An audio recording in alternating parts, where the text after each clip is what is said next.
Around £1 million worth of cocaine has been discovered hidden in an electric wheelchair. 11 packages were found during a security check at Manchester Airport after a flight landed from Barbados. A 56-year-old Portuguese national has been charged with drug smuggling. The man's due in court next month. And for a roundup of news on demand, subscribe to the Times News Briefing on any podcast platform. Across the UK, on DAB digital radio, on the free Times Radio app, and via your smart speaker. John Pienaar on Times Radio Drive with NatWest Cushion.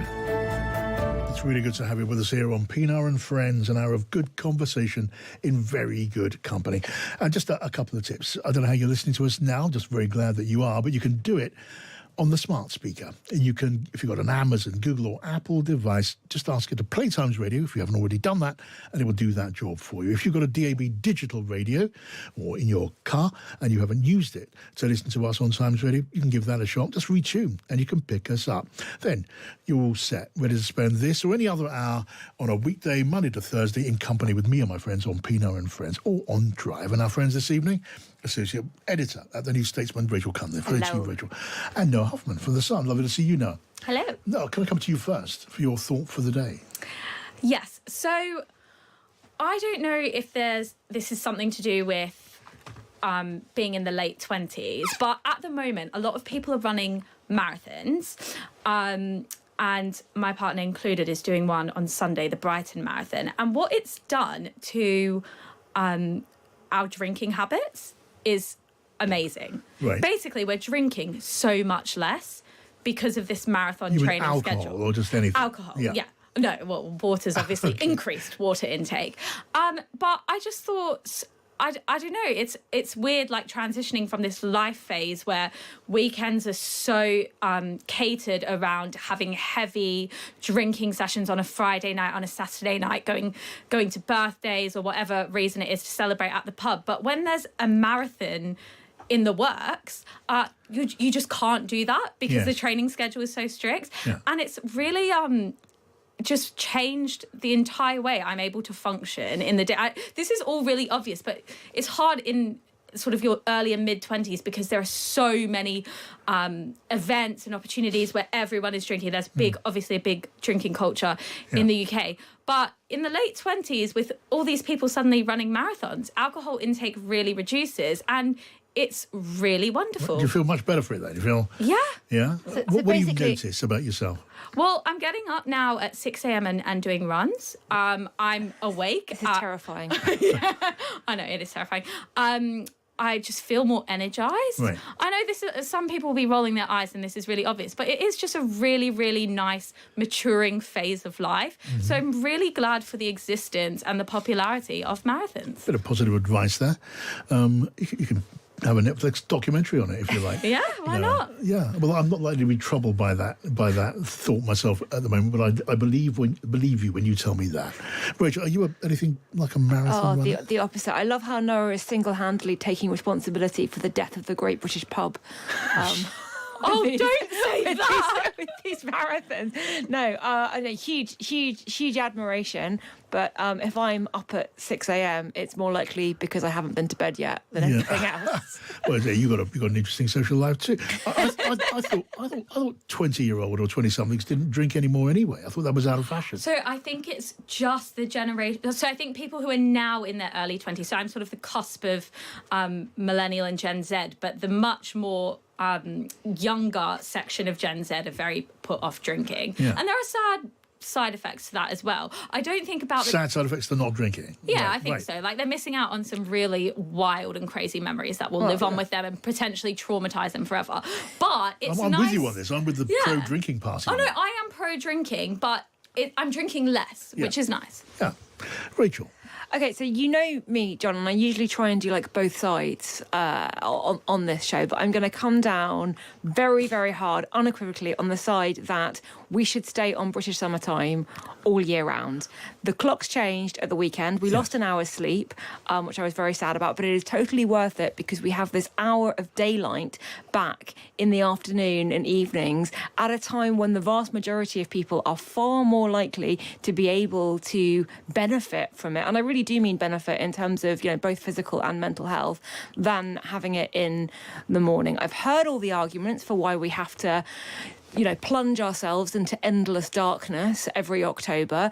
I know the argument about school children going to school in the dark. No one ever seems to think about the fact that those same school children have to come home in the dark as a result of this ridiculous time schedule that we're on. Plus, anyone who kind of works a normal shift in an office, if you're Noah's talking about training for marathons.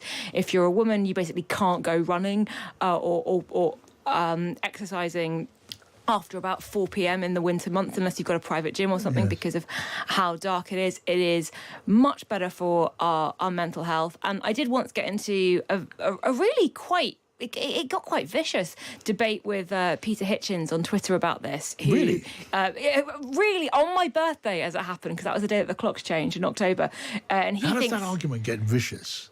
He started talking to me about the concept of sort of true cosmic time and accusing me of, not understanding that the universe needs noon, midday to be at the time that it is on GMT, and was making quite a lot of sort of cosmological arguments for it. But basically, most people are happier with an extra hour of sunlight in the evenings. My mental health has improved vastly just in the 3 days since we've been on this time. So keep it all year round. Right, OK, well, it's good to have a bit of passion on that subject. You're going to get comments on that. Well, no, we've got some for you already, Noah. Our listener, Dale. Actually, what Dale says, and thank you for writing in, Dale, anyway, says, sorry, John, missed what your guest was saying about marathons. I just went to the cupboard to get myself a beer. And this is another listener, didn't sign, but says it's all this heavy drinking and spending cash on socialising while Gen Z can't afford to buy a house. Here we go. The avocado brigade is back. Would you like a stat on this? Not so much on drinking, but on takeaway coffees. To be able to buy the average house price in the UK, you'd have to be buying 27 coffees a day for 10 years. Right. So, convert that into drinks. I guess that's 27 drinks a day for 5 years, which I don't think anyone is doing. So that's a bit of maths for your caller there. I'm surprised even that would do it, actually. I thought you'd need a lot more coffee or booze to make that sum add up. Anyway, look, keep sharing your thoughts. Really keen to hear what you're thinking. Send me a text, 87222. Start with the word Times, or a tweet to @Times Radio, or in your own voice, in your own way. Send me on WhatsApp a voice note on 0330 003 2353. Now, just touch in for a moment. We're going to talk after 6:30 on what's been going on in Washington, and more importantly, if you like, what's going on tomorrow when President Trump sets out his plan to hit the world with tariffs. In a moment, they'll get the thoughts on what's going on in this country as we and the British government prepare for all of that. Now, we did get, though, just a short while ago, in the White House briefing room, the regular news conference, where there was confirmation that tariffs are coming in with immediate effect tomorrow. Caroline Leavitt, the press secretary to President Trump, was giving the regular remarks. She said tomorrow would go down in history as Donald Trump announcing huge tariffs on foreign imports. American workers and businesses will be put first under President Trump, just as he promised on the campaign trail. The president's historic action tomorrow will improve American competitiveness in every area of industry, reduce our massive trade deficits, and ultimately protect our economic and national security. President Trump's economic vision is rooted in common sense. America will offer companies the lowest taxes, energy costs, regulations, if they make their products right here in the United States and hire American workers for the job. It's simple. If you make your product in America, you will pay no tariffs. And Caroline Leavitt was asked by the media if President Trump had finalised his plans. The president said last night he has made a decision and a determination. I was with him in the Oval Office earlier, and he is going to announce that decision tomorrow. I don't want to get ahead of the president. This is obviously a very big day. He's with his trade and tariff team right now, perfecting it to make sure this is a perfect deal for the American people and the American worker, and you will all find out in about 24 hours from now. And are the car tariffs going to go into effect on April 3rd as scheduled? Correct. Yes, they will. Yeah, and that was just confirmation the tariffs on cars are going to be coming in as planned on April the 3rd. Now, the spokesman was also pressed on how solid President Trump's decisions would be. Would tariffs be removed if companies moved their manufacturing after they came in? As I just laid out, they will face no tariffs at all if these companies choose to invest here in the United States and to move their production and their manufacturing here to the United States as well. As for tomorrow, the president will be addressing the decades of unfair trade practices that have ripped our country off and American workers off. It has hollowed out our middle class. It has destroyed our heartland, and the president is focused on reshifting our global economy to ensure that America is once again the manufacturing superpower of the world. So if they do something today or later in the week that's a pledge for future activity, would that be good enough potentially to alter the policy? Again, the president has been looking at the very unfair trade practices of the past. Certainly, the president is always up to take a phone call, always up for a good negotiation, but he is very much focused on fixing the wrongs of the past and ensuring that American workers have a fair shake. And what about the danger of prices going up with these tariffs? What that would mean for American consumers? The president is doing everything he can, and this entire administration is doing everything we can to bring down the cost of living in this country. An inflation mess that was fueled by the previous administration's reckless spending, overburdensome regulations that this administration is focused on slashing every single day. I just read you a statistic just from the Environmental Protective Agency alone. We're saving taxpayers money that's ultimately going to drive down inflation, and we're unleashing the might of our energy industry, which will bring down prices as well. To the heart of your question, because this is very important to the American people, you should trust what this president did for you in his first term. He effectively utilized tariffs while driving down inflation. It was a record low 1.4% when he left office, and he's focused on getting back to that. It's unfortunate the previous administration left us in this mess. So come on and leave it to the president's press secretary doing her bit for her boss, banging the drum, waving the flag. Nothing could go wrong in the best of all possible worlds in the Trump administration. That is one end, if you like, the one end of the political seesaw in America. At the other end, at the same time, and it's still going on, you've got Cory Booker, Senator Cory Booker, the Democrat senator who, believe it or not, has been speaking non-stop for the past, 18 hours on the floor of the Senate. An attack-a-thon against President Trump, attacking his recklessness, shows no sign of slowing down. Let's just listen in live. Outlined it ad nauseum. They've attacked you because your truth is so threatening to them that more people will know about how big money is corrupting democracy. And so how many assaults are we going to have to watch in 71 days when we now have a president that can create a meme coin? Isn't there something here, my great constitutional scholar, a big word called emoluments? This president has basically created a meme coin. Okay, we're going to put out of there. I think we can go back to that almost any time in the near future or distant future, and it will still, I'm guessing, still be going on. The senator's eyes are wide with indignation as he speaks, I'm told. It's an exercise in political passion, and it's just a sample of the way things are in American politics just at the moment, and those strong feelings are going to be radiating out from Washington DC around the world tomorrow. Not that they haven't been doing that already, when we hear about this time tomorrow the president's plan for trade tariffs around the world and all that means for the global trading market, for the world economy, and of course for back in America for the consumer. Every chance they're going to be paying a price for all of this. We'll be talking about that in just a minute. Starting off, though, we're looking at the British perspective. What's the British government doing about this? I think the answer is there's not much that they can do, but we'll talk about that too with Noah and with Rachel and with me on Pienaar and Friends here on Times Radio. We are here in association with NatWest Cushion, making workplace pensions and savings easy. Search NatWest Cushion to find out more. Times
Times Radio Drive with NatWest Cushion, putting your employees in control of their financial future. Search NatWest Cushion to find out more.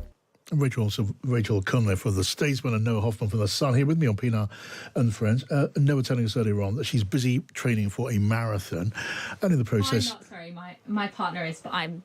Oh, your partner's training? Yeah, but it inspires me to drink less. Yeah, and run more. And run more. It's making you feel wonderful. Well, you've got some more. Our listener hasn't signed themselves or told us, I don't know what age bracket they are, but they've given you some sort of advice. It says if Noa, preparing for a marathon, which you're not, your partner is, but has the sense to continue cutting on drink and maintaining regular exercise, she says you'll thank your young self when you're older. Maintaining a healthy mind in a healthy body is the best way of making sure you are still enjoying life in your 80s. This programme has become a kind of a source of grandfatherly and grandmotherly advice this evening, and none the worse for that. It's sort of a generational welfare programme. It is indeed. A public service, you might say. There's also a text that I've seen with somebody who disagrees with me on British summertime, but who has referred to me as Gen Z, and I just want to say thank you so much. You've just cut 10 years off my age, and I really feel very flattered at the moment. Yeah, I lose track of Gen Z and millennials and all that sort of stuff. I look back on it all as a sort of a consented boomer, and it all means very little. I think it's all to do with emojis. Is it? Yes, yeah, that's the distinction. I've started using those occasionally. Oh, see, I don't. Yeah, you don't ever. No, I don't like them. No, well, we won't get down that track at the moment. Maybe later. Look, while we're doing our sort of public service bit, why don't we just give a bit of therapy to the government while they're waiting for this set of tariffs to be announced tomorrow? Do you have to feel sorry for them, Noa? I mean, sitting there, what can they do except hope? Cross their fingers, buckle themselves in and hope. They've been trying to get this trade deal over the line. Certainly hasn't happened yet. In the meantime, what can they do? I mean, whatever they may be thinking, privately, in their own minds and among themselves on their chat groups or wherever it is, you can't badmouth President Trump. And I got lots of evidence of that, more from the Treasury Minister James Murray a little bit earlier on when I was talking to him about tariffs.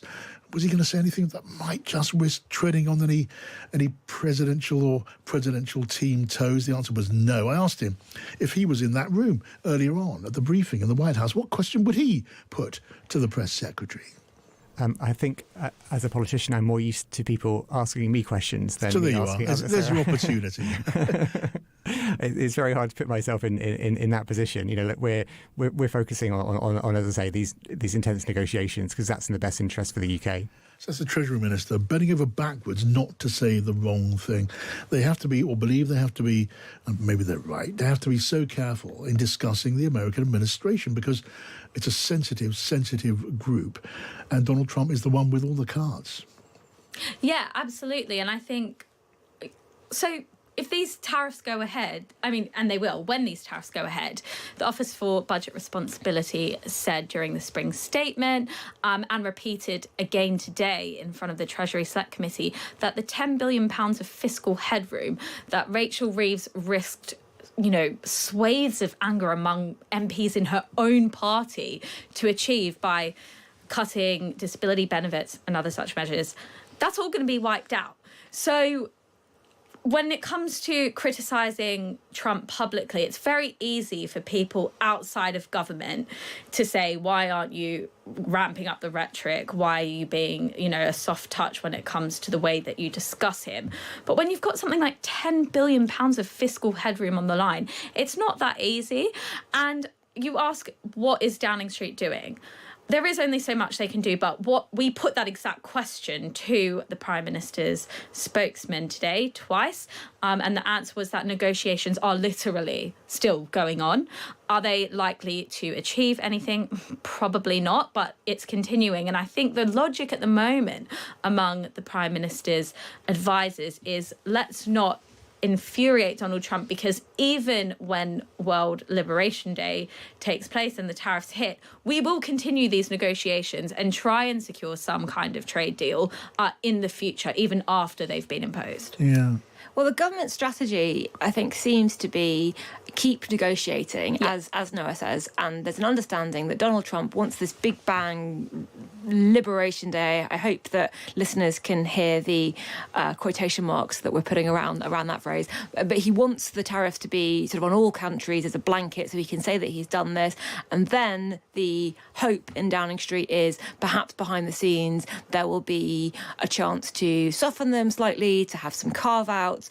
The British position is better than some other countries in a way, in that, like, Britain doesn't seem to have attracted Trump's personal animosity in the same way that, say, Canada and the EU has, and that we will be hit less badly than some other countries, and we could sort of possibly even gain an advantage from that, although obviously given that we do much more of our trade with the EU, if they're hit with US tariffs, then that will be passed on to us in a secondary way. So that, I think, is the strategy, if you can call it that. But there's a really interesting balance here, because it's very clear from the polling in recent weeks that there is a sort of what I call the Love Actually polling bonus, if people are familiar with that film and that scene where Prime Minister Hugh Grant gives this rousing speech and stands up to the US president and everyone claps and cheers, and he talks about David Beckham and Harry Potter and all kinds of other things.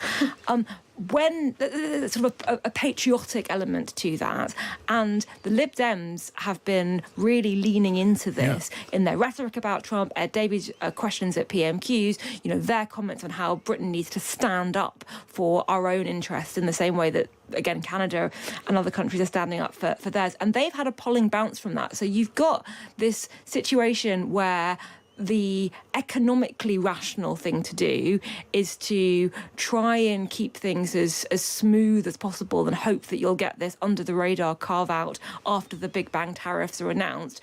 But there is a perhaps political benefit in being a little bit tougher. And we're certainly going to see that play out if they do come in the force that we're expecting. Do you reckon, is it an option for the government to be a bit more forthright about what it thinks about these tariffs? Look, and anyone sensible thinks these tariffs are a dreadful idea. And the argument that it's going to be, and this is the argument deployed by the president's advisor the other day, Peter Navarro, that it's going to be a tax cut. It's going to be sunshine and roses for everyone. That's absurd. It's pure gaslighting.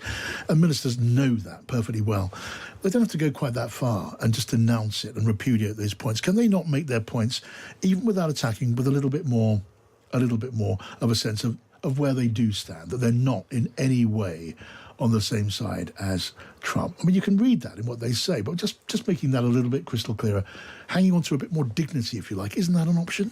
I think they could speak out in defence of the global economic benefits for all parties of free trade, which used to be the American Republican position. Yeah. But I think sort of pointing out the free trade has raised millions of people out of poverty over the last, 6 decades or so, and it is disappointing to see a White House administration row back on that economic consensus. But they won't go that far. They'll say the first thing, which is that free trade is a good thing, that nobody wins a trade war. You can say that, but talk about disappointment in the White House. You won't hear that from any government minister, unless I've missed it. I don't think that's there at all. Interestingly, Kemi Badenoch in her press conference today did really make a point of saying that free trade is the way forward for prosperity, and she really made a point of saying that tariffs are, not good for anyone.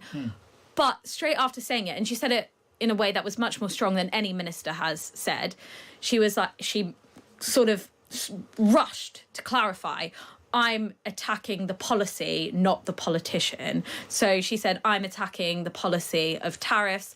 I am for the policy of free trade, but I am not attacking Donald Trump, which was interesting. I think the Conservatives are actually tying themselves in knots over all of this, because they have been the party of free trade and anti-tariffs for recent political history, but are for reasons best known to themselves.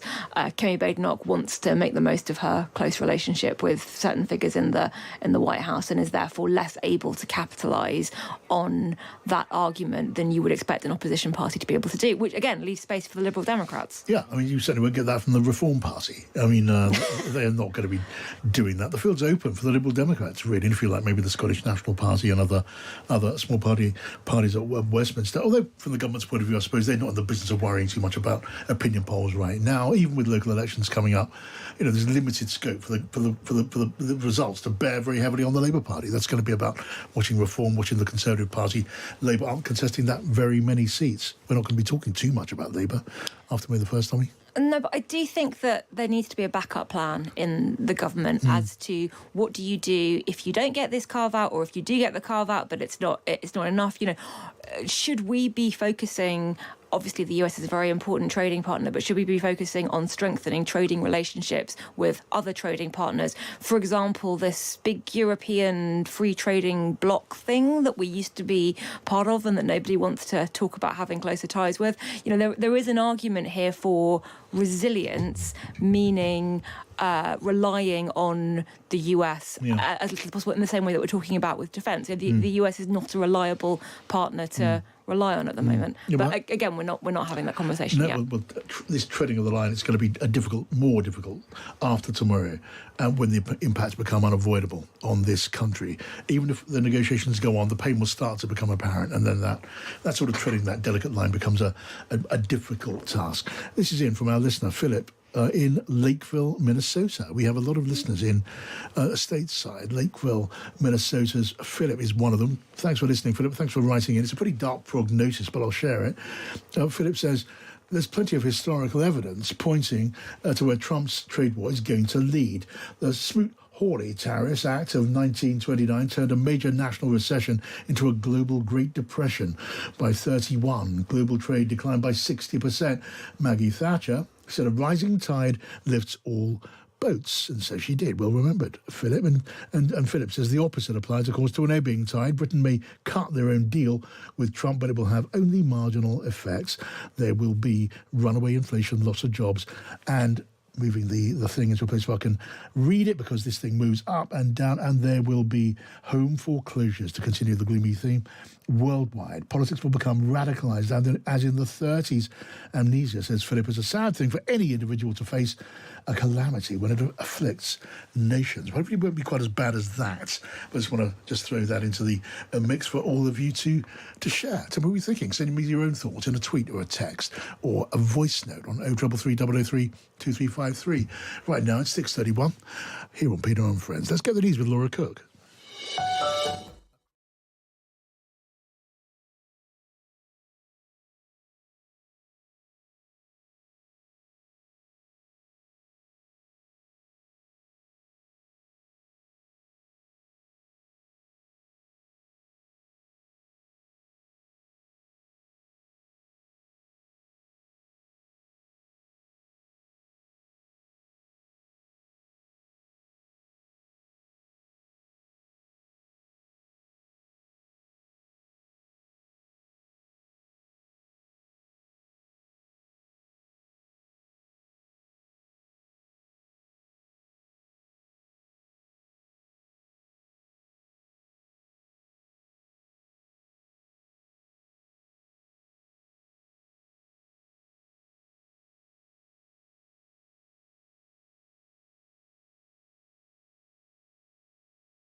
and Noa Hoffman, and Kate Borsay, who can tell us about what goes on at 7 o'clock after the show. Hello to you, Kate. Hi, John. There's plenty of tariff talk, as you'd expect. We'll get the latest line from the White House. As Donald Trump says he's open to calls. I'm not sure what that means. It feels like it's too late for everyone, the UK included. So we'll see what we get tomorrow night. 8 o'clock is when we're expected to hear about those tariffs, and they'll kick in 8 hours or so later, as far as we understand, the next day, effectively. So they are very imminent, very immediate. We'll be speaking to Vince Cable. He's popping into the studio to see us, former leader of the Liberal Democrats, former business secretary. He's got experience of tariffs, but he'll also be giving us the viewpoint on the Lib Dems calling for a Cobra meeting, which I know some newsrooms had to ponder over for a while this morning as to whether it was an April Fool's joke or not, normally reserved for disasters and terror incidents, or natural disasters and terror incidents. It does seem a bit bemusing that the Lib Dems have called for a Cobra meeting on tariffs. So anyway, we'll dig into that with him. We'll also be speaking to the CEO of British American Business, as well, a trade organisation looking after 450 companies who trade on a transatlantic basis, just to try and get some very real assessment of how this is affecting companies, how they're preparing for it. John, today we've seen Vladimir Putin call up 160,000 young Russian men between 18 and 30 years of age. It's the highest number of conscripts since 2011. So it's going down as the biggest haul of in-person military power into this war so far.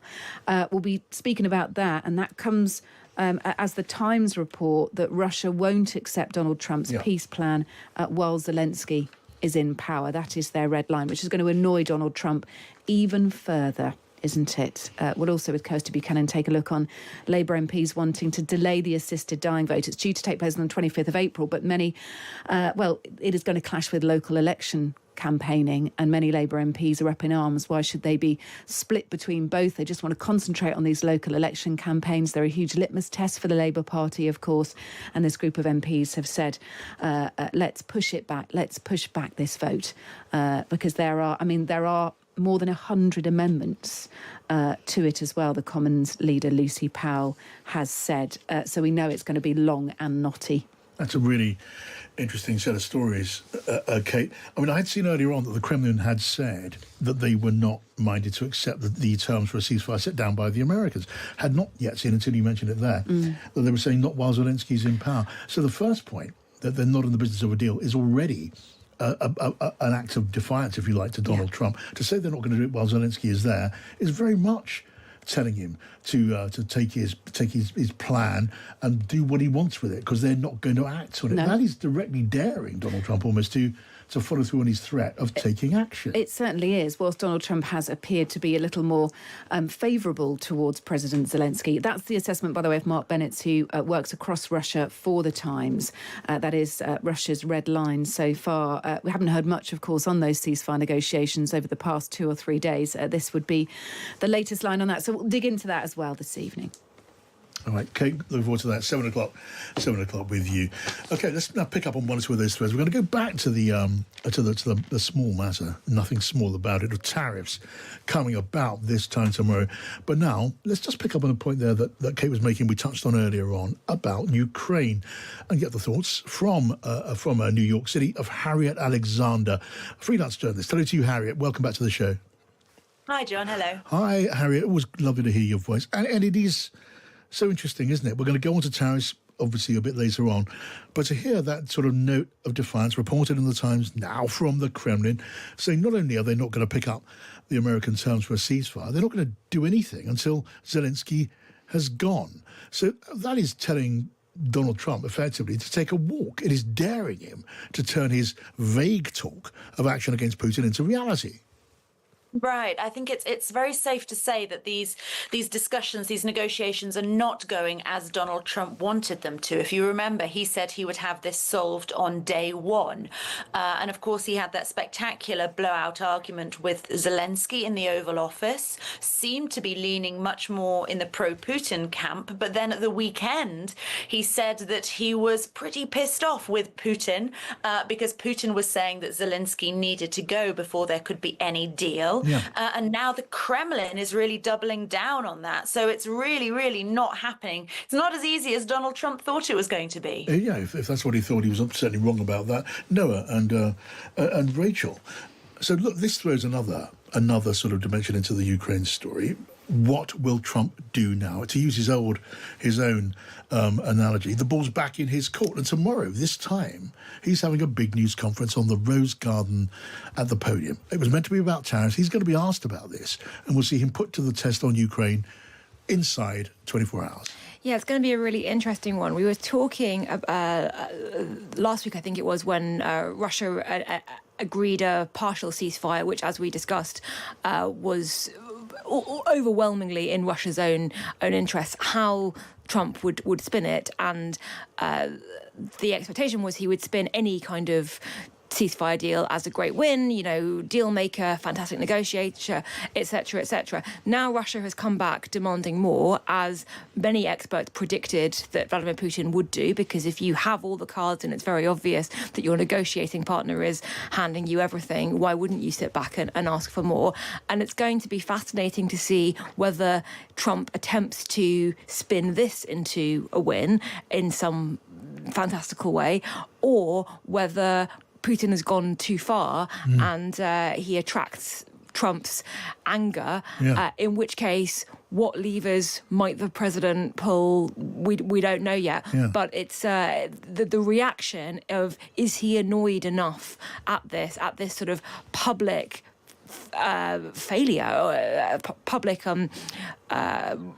exposing of his own negotiating failure, is that enough to get Trump to turn on Russia? That will be the really interesting thing. It's oddly unsubtle of the Kremlin and Vladimir Putin to be this flat in denying that they're going to follow down the American path. I mean, you think they could do what they've been doing so far, Noah, and just spinning it, fudging it, just keep the whole ball in play. Now it's bringing it to a crunch. We heard from Donald Trump on Air Force One just about 48 hours ago when he raised the idea that if he decided that Putin was delaying, he said he'd come down or might come down with sanctions on Russian oil, hitting countries that receive, contraband Russian oil on these shadow fleets of tankers.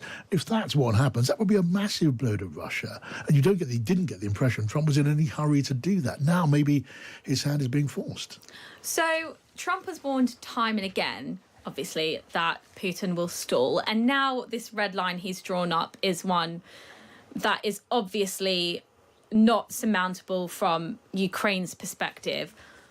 But with that being said, there are a lot of people around Trump who really despise Zelensky. So could it be that the way Trump spins this, and we honestly do not know, it is too hard to predict, but I imagine it could go one of two ways, where Trump either says, okay, you know what, fair deal, Zelensky, you've said you'd stand down for various reasons before, now you have to do it, and then he'll add the caveat, and if he doesn't, then we'll unleash these sanctions. Or does he let, as he said about Gaza, okay, let all hell break loose? And I wouldn't be too surprised if he actually went for the 4-bar. Really? Sort of saying, okay, now the ball's back in your court, Zelensky.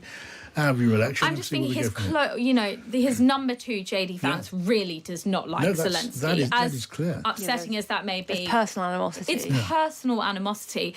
So I actually wouldn't be shocked if Trump then makes that demand of Ukraine. Which still wouldn't be an easy leap to make because, I mean, interestingly, just in the last 24 hours, we've heard word from Kyiv that Zelensky might well be in the market, actually, for an election in summer. The opinion polls have just swung further his way since he's been under this pressure from Washington. A lot of Ukrainians, not all, but a lot of Ukrainians swinging behind him. So it looks as if, as and when he has an election, he may be well placed to contest it and to win it. But the problem is that we seem to have the Kremlin saying they won't even look at a ceasefire until he's gone, not just having an election, but gone. And Zelensky is pretty much saying, look, yeah, maybe we'll have an election in summer when we got a ceasefire, not one as a precondition for the other. So that's a difficult set of dots to join up.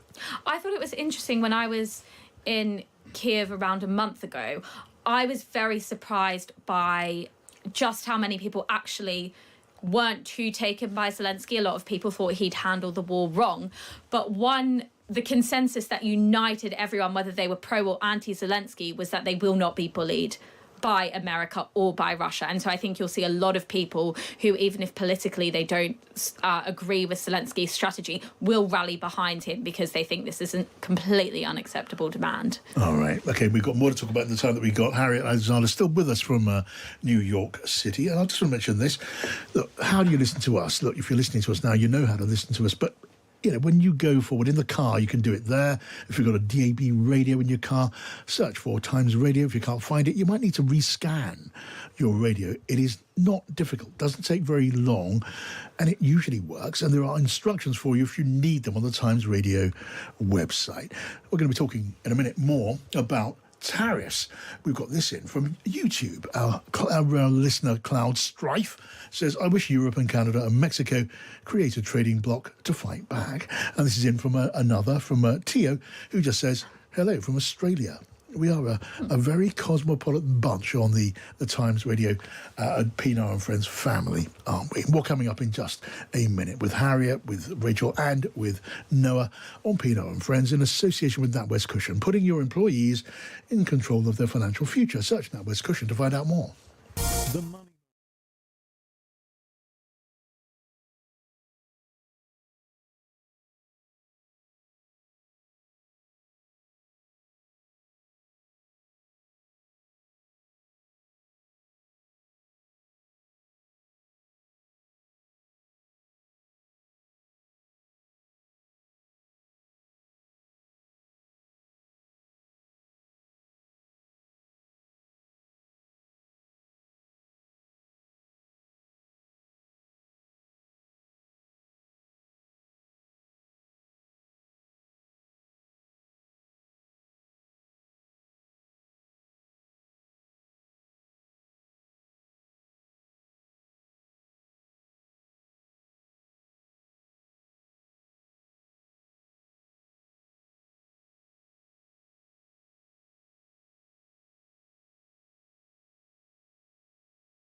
Here on Pienaar and Friends, Noah Hoffman from The Sun and Rachel Cunliffe from the New Statesman and Harriet Alexander on the line from New York. Harriet, can I just come back to you and just turn for a moment more on tariffs? Just give us your reading of American public opinion. I see the occasional opinion poll. They show that trust in the administration's handling of the economy, it's still there, still pretty solid, but it has sunk rather. What about tariffs? Can you tell us what people in America are thinking about that? Look, we know that people are so polarized, but how do you read it? Right. I think you're right, John, that there is actually growing alarm about what the impact of this could be. And just a few minutes ago, there was the daily White House press conference. And Caroline Levitt, the press secretary, she was asked about this directly. She said, what do you say to pensioners in Florida? I don't know why Florida, but who are watching the stock market with alarm and are panicking about what is happening because the stock market is really, really nervous about this. Of course, Donald Trump likes to take that as sort of a popularity rating, but the markets are very, very nervous about this. And I think that's reflected in the opinion polls, in the fact that people appreciate Trump's idea of getting tough on countries that have taken advantage of America. They like that. They like the idea, for instance, of tariffs on steel to protect the US steel industry. But actually, when they start thinking about the impact on, for instance, cars, they realise, most people, that it's going to put the car prices up enormously, and cars, of course, a huge deal in the US. And I'd just say that we don't yet know, John, what the tariffs are going to be. There's various ideas that have been floated around. One of them is apparently a 20% universal tariff on all imports.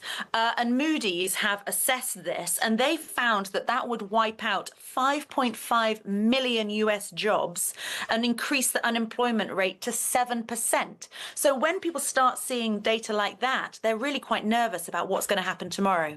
And when it comes to what's actually going to happen tomorrow, Harriet, do you know about the timing of all of this? I mean, there's going to be this Rose Garden news conference. I'm kind of assuming that will be at least after 4 o'clock New York and Washington time, because that's when the stock exchange closes in New York. You wouldn't think the president would want to be coming out with this stuff while the market is still trading, would you?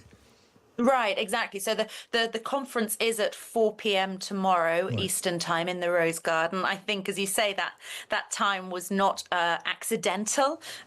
The markets have closed by then. But I think you're right to point that there's real uncertainty about this. I was writing a couple of weeks ago about wine importers, and they believed that there was going to be a sort of a period of transition when wine coming from Europe, if it's already on the boat, if it's already en route, would be exempt from these tariffs. Yeah. But these wine importers were actually removing the cargoes from the ship on the dock because they'd got intel that perhaps the tariffs would come in overnight. Right. Okay, a certain amount of panic going on. I'm going to move on and talk about something else which really caught so many of our eye. I think with Donald Trump, it seems to be getting more and more serious about the idea of running for a third term, despite the provisions of the Constitution, which very explicitly make that impossible. Now, that goes back to the days of FDR, Franklin Roosevelt. He won and won again and won again. And they thought, well, let's not have this. We have a president, not a king. And Donald Trump, Harriet, he started joking about it. Then he started getting more and more serious. He was pressed most recently about this while he was aboard his presidential jet, Air Force One. You said you were not joking about a third term, about possibly wanting a third term. Does that mean you're not planning to leave office on January 20th? I'm not looking at that, but I'll tell you, I have had more people ask me to have a third term, which is, in a way, a fourth term, because the other election, the 2020 election was totally rigged. So it's actually sort of a fourth term in a certain way. I just don't want the credit for the second, because Biden was so bad. He did such a bad job. And I'm just telling you, I have had more people say, please run again. I said, we have a long way to go before we even think about that. But I've had a lot of people. Yeah, go ahead. So, Harriet, I mean, is this just a giant wind-up, or does he mean it?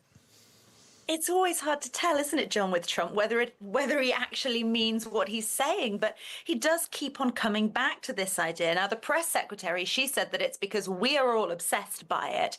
But actually, it's him who keeps on referencing it and who keeps on saying maybe, whereas any other president would say no. Now, of course, to actually do this is incredibly complicated.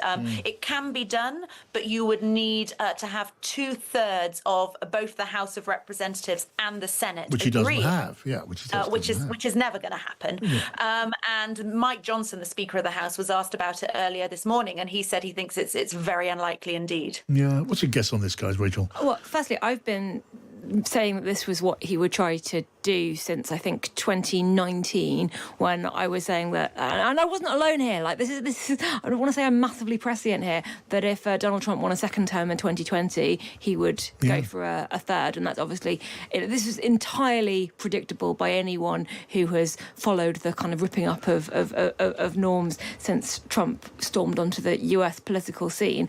And on the one hand, yes, there are all these hurdles, 2/3 of Congress, 3/4 of the states, etc., etc.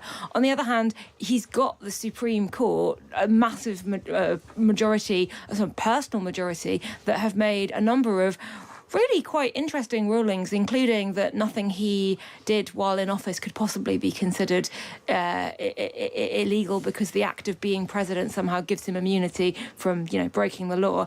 And there is an alternative trajectory where there's a lot of Republican pressure on those Republican justices on the Supreme Court to reinterpret that bit of the Constitution and say, for example, that it only applies to concurrent terms, not to terms served with a gap in between. So I wouldn't be surprised if this debate keeps running. The thing to watch is how do people in Trump's circle, like, for example, J.D. Vance, who thinks of himself as the MAGA successor, how do they react when it starts to look increasingly possible that the job vacancy they've been waiting for may not materialise? Yeah, I mean, it is perfectly believable that he does rather fancy the idea of a third term. Equally, in the meantime, it helps to keep some of those ambitious youngsters like J.D. Vance a bit in line. If he's even dreaming of getting above himself, it shows I'm not a lame duck. I've still got teeth. I'm going to be here for a while. Don't fall foul of me. Both of those things perfectly consistent with what we think we understand about Donald Trump. I'm just going to go back to the US Senate right now because he's still at it. Cory Booker, the Democratic senator, is still at it, tearing into Donald Trump for what? Are we getting into his 19th hour? I'm losing. I think he's running out of steam now. I don't know. Let's have a listen. We're not going to pay for these tax cuts that are overwhelmingly going to go to the wealthiest. But we're taking all these things that people rely on, from our veterans to our seniors to our disabled to expectant moms. We're just taking as much as we can to defer as much of this gross tax cuts that go disproportionately to the wealthy. And so, again, I return to where is that just the sound of him flagging just a bit? If it's only just a bit, he deserves some kind of medal. I don't take sides in politics, but I'd be willing to pin that one on his chest right now. Look, we've got a minute or two left, guys. April Fool. It is April the 1st, April Fool's Day. And there was the usual, well, more than just a crop. There was a torrent of April Fool's stuff, wasn't there, on social media? I don't know. Am I being miserable? I find it vaguely unamusing. What about you now? Okay, so this morning I decided to wind up my parents with an April Fool's joke, but I didn't want to be too savage, so I thought of something that was so obviously not true. And I WhatsApped them and said, please, can you call me as soon as possible? The police are here. I've been... HMRC have said that I've embezzled money and I'm about to be arrested. And my dad called me immediately. I didn't pick up the phone because I was on the train, and I said, April Fool's, ha ha ha, lol. And my dad's immediate response was, that's not funny because the police have been doing really weird things at the moment, like with your producer Maxie Allen showing up because because parents are complaining in a WhatsApp group. So his thought was, well, they could, if they're they're doing weird things, maybe they're getting things wrong as well. And he just really didn't enjoy it. And I think we're now at a stage where life is so crazy, the news is so crazy that April Fools jokes will either be taken seriously or can't top the reality that's happening around us. I mean, I'm very boring in that I never found April Fool's jokes funny. I never got the phenomenon. I don't think lying to people for fun is entertaining. Again, I'm really boring, but I think you're exactly right that one, the news has become just too sensational and ridiculous, like Trump considering invading Greenland or making Canada the 51st state, or journalist added to top secret war planning signal group.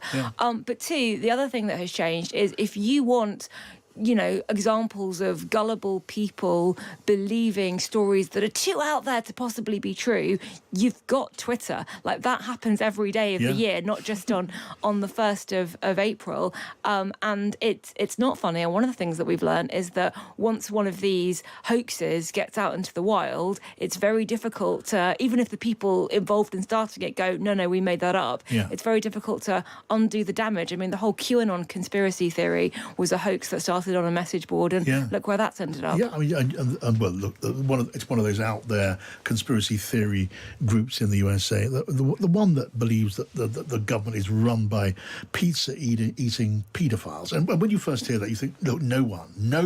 They do. No, but they do believe that. Exactly. Harriet Alexander, still with us from New York. Are you a fan of April Fool's Day, Harriet? Do they do it in America? I'm not. No, I agree with all of you guys that the actual news is weird enough as it is. And yeah, I mean, it can actually have quite serious real life consequences here in the US. Because if you remember that strange Pizzagate idea that there was a Pizza Hut, there was a pizza place in Washington, D.C., where Hillary Clinton would run her sort of blood drinking cabal of world leaders. Yeah. And a guy turned up there with an automatic rifle. Yes. Because he believed that was actually true, and he needed to free the children from the dungeon beneath the pizza place. So I think there's enough people out there that are not quite right in the head that will believe these things, and that in the US certainly it makes it fairly scary. Yeah, look, I mean, this is just to sort of end on a slightly lighter note. British Transport Police have put out a thing earlier on social media saying that they were insisting that passengers take off their shoes on the railway. It's being introduced, they said, following a surge in reports of people putting their feet on seats. There you go. Now, you may be amused by that. At least it raises the tone just a little bit, if you can call it that. Thanks for joining us. Kate's up next. Across the UK, on DAB, online and on your smart speaker. This is Times Radio, the voice of the Times. Feet on the seats of public transport is one of my number one bugbears. If only that was true. Thank you, John Pienaar. Have a great night. It's 7 o'clock. This is Kate Borsay and the Evening Edition. Coming up, the president will be addressing the decades of unfair trade practices that have ripped our country off, and the president is focused on reshifting